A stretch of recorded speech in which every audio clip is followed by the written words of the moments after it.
बात राजभवन की भी करते हैं, बात नई हुकूमत की भी करते हैं और बातों बातों में जरा उन चेहरों पर भी एक नजर डालते हैं जो मुमकिन चेहरे हो सकते हैं नई काबीना के। और बड़ी खबर सामने आ रही है कि सदर राज बहुत जल्द खत्म होगा और काबीना की मंजूरी उसके लिए बहुत ज्यादा जरूरी है।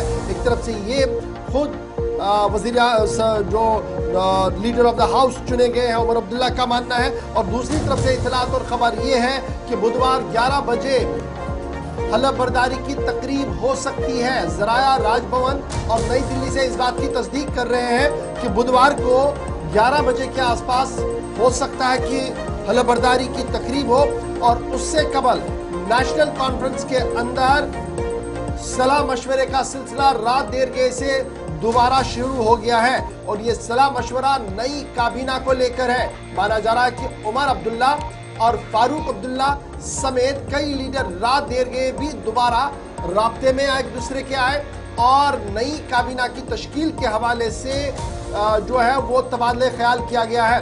ताहम पार्टी ज़राए के मुताबिक आज शाम तक उन तमाम चेहरों पर मुहर डाली जाएगी जिन्हें राजभवन के लिस्ट में डाला जाएगा, राजभवन भेजा जाएगा नामों को, ताकि वहां पर तैयारियां मुकम्मल की जाए। एक तरफ से ये हो रहा है, दूसरी तरफ से इंडिया अलायंस में किन लोगों को यहां पर दावत देनी है और कितना बड़ा ये सेरेमनी होना है, उस हवाले से भी तकरीबात कैसी करनी है, उस ज़िमन में भी आज नेशनल कॉन्फ्रेंस का अहम तरीन मीटिंग होगी जिसमें कुछ बातें जो है वो क्लियर होगी।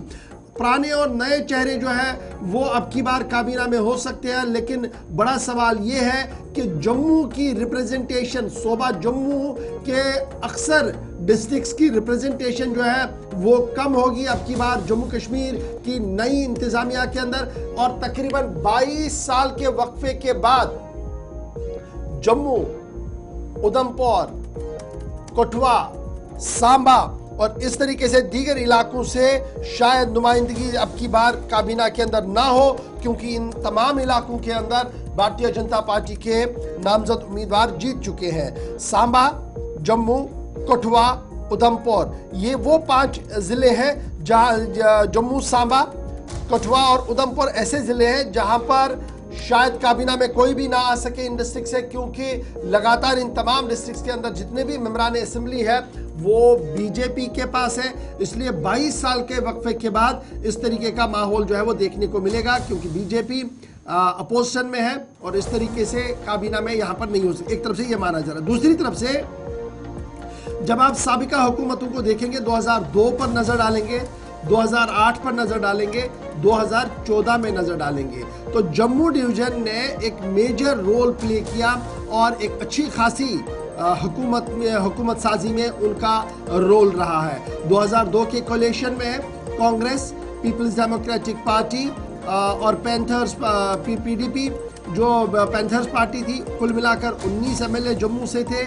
8 से 10 एमएलए जो रीजन के थे वो वजीर बने थे। और फिर इसी तरीके से 2008 में जब उमर अब्दुल्ला वाली सरकार थी, कांग्रेस के साथ दोबारा इनकी हुकूमत थी, पैंथर्स भी उनके साथ थी, 21 एमएलए थे। तो उस वक्त भी बेशतर वज़रा जो थे और स्ट्रॉन्ग मिनिस्टर्स जो थे वो जम्मू प्रोविंस से आपको नज़र आए थे। और बाद में अगर आप और इसको खंगालेंगे तो आपको पता लगेगा कि सूरत हाल किस तरीके की बनी हुई थी। एनसी कांग्रेस कोलिशन जो 2024 का है, जिसमें सीपीआईएम का भी साथ है, आम आदमी पार्टी का भी साथ है, इंडिपेंडेंट्स का भी साथ है, और अपने बुलबोते पर नेशनल कॉन्फ्रेंस की टैली बड़ी मजबूत है। लेकिन यहाँ पर क्या ये जो पूरी टैली है इसमें जम्मू प्रोविंस को बैलेंस किया जा सकता है? कैसे होगा? क्योंकि अब की बार ना रियासत है, न वो वज़रा के कलमदान रहेंगे, न उस तरीके से वज़ीर बनेंगे।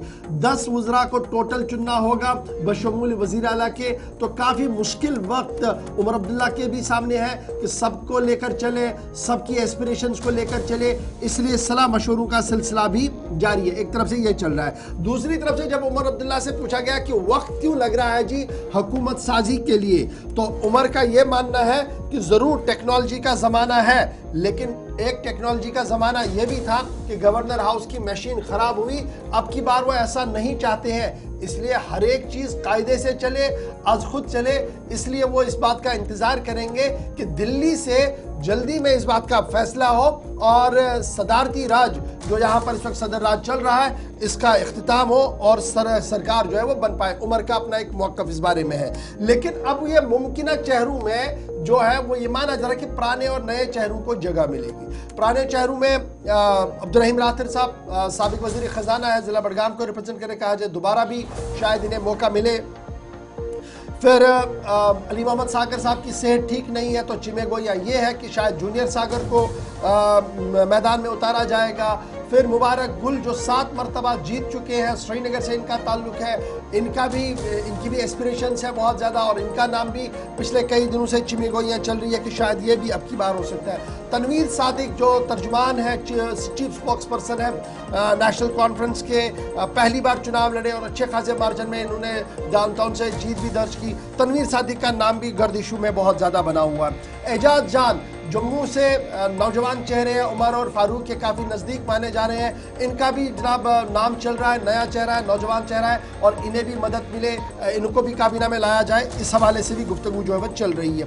सुरिंदर चौधरी एक वाहिद नॉन मुस्लिम चेहरा है इस वक्त नेशनल कॉन्फ्रेंस के पास जिसे वो प्रोड्यूस करेंगे और शायद एक बड़ी जिम्मेदारी के साथ सुरिंदर चौधरी का जो है वो सामने रखा जाएगा। सज्जाद शाहीन जो चुनाव वादी है आपकी एंटायर, जहाँ पर अभी थोड़ी देर पहले भूचाल के झटके भी आए थे, यहाँ पर इनकी किस्मत जगमगा सकती है और शायद सज्जाद पर भी नेशनल कॉन्फ्रेंस जो है वो भरोसा कर सकती है। इस तरीके की सूरत हाल बन रही है। फिर हसनैन मसूदी साहब साउथ से भी आ रहे हैं, फारूक शाह साहब बारामुल्ला से भी नाम आ रहा है, कैसर जमशीद लोन का नाम सामने आ रहा है, सकीना यत्तू का नाम सामने आ रहा है, फिर पहलगाम से जो मेंबर असेंबली जीत कर आए हैं उनका नाम भी सामने आ रहा है। कुल मिलाकर 10 लेने हैं, लेकिन जो लिस्ट है वो तकरीबन 15 तक बन चुकी है। अब 15 को और फाइन ट्यून करेंगे और लगभग आज शाम तक ये माना जा रहा है कि मशावरतों का सिलसिला मुकम्मल होगा नेशनल कॉन्फ्रेंस के अंदर। चूंकि मशावरत जो होगी वो अली मोहम्मद सागर, नेशनल कॉन्फ्रेंस के सदर डॉक्टर फारूक अब्दुल्ला, उमर अब्दुल्ला के बीच होनी है, क्योंकि party general secretary, party president, party vice president बैठेंगे, मशावरत करेंगे, फाइनल करेंगे और शाम तक हो सकता है कि हम आपको एक अच्छी खबर इस हवाले से दे सकें। लेकिन फिलहाल फारूक शाह, सजाद शाहीन, हसनैन मसूदी, सुरिंदर चौधरी, एजाज जान, तनवीर, जूनियर सागर, मुबारक अहमद गुल, अब्दुल रहीम राथिर, इस तरीके के नाम जो है वो सामने आ रहे हैं। लेकिन हतमी ऐलान एक्सपेक्टेड जो है, जो हमारे पास हाथ लग सकता है, वो आज शाम तक हो सकता है। इस तरीके की इतलात जो है वो सामने आ रही है। तो ये थी जनाब एक खबर कि उमर क्या कुछ कह रहे हैं और किस तरीके से फॉर्मेशन हो सकती है, कौन चेहरे सामने आ सकते हैं।